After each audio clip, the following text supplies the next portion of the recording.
Certain elements in Washington are pushing for a military intervention into Mexico, and much of the public is behind them on this. But the Mexican government claims that such an action would be tantamount to a declaration of war.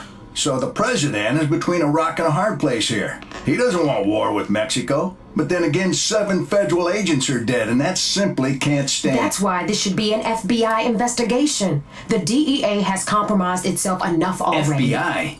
We've been investigating the Mendoza cartel for over a year now. Oh, yeah, that's worked out well. Enough. This interagency bullshit has got to stop.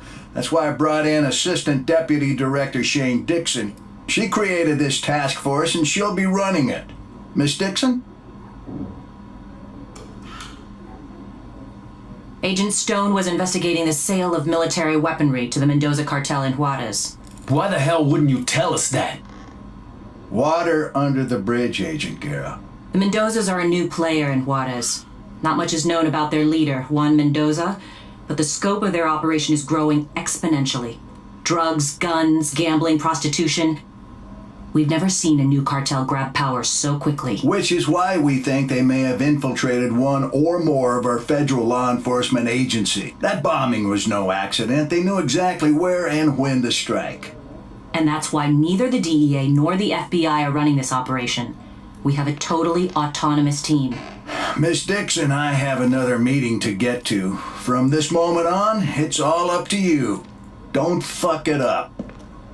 Let me introduce everyone. Special Agent Eddie Guerra joined the DEA soon after completing his tour of duty in Operation Desert Storm. He holds the record for the single largest drug seizure in Southern California history. He's also the only DEA agent involved in the investigation who managed to survive the bombing. FBI Special Agent Kimberly Evans, the youngest agent ever to win the FBI Medal for Meritorious Achievement. She single-handedly apprehended a serial killer who had murdered 32 women and in the process saved the life of his last victim. I brought her into the task force because of her ties to Los Angeles criminal gangs connected to the cartel. So you're in charge overall, but who's in charge on the street? Detective Benjamin McCall. He's with LAPD's Robbery Homicide Division. A 30-year veteran, he is a 2-time winner of the Medal of Valor. A homicide detective? With all due respect, ma'am, isn't this a little out of his jurisdiction? Not at all. Stone's daughter Jessica contacted Detective McCall the day after the bombing and told him her father had been threatened just the day before. Which means we actually have a suspect and a witness. The suspect is Antonio Alvarez. Why'd she take that to the LAPD? Why not come to us?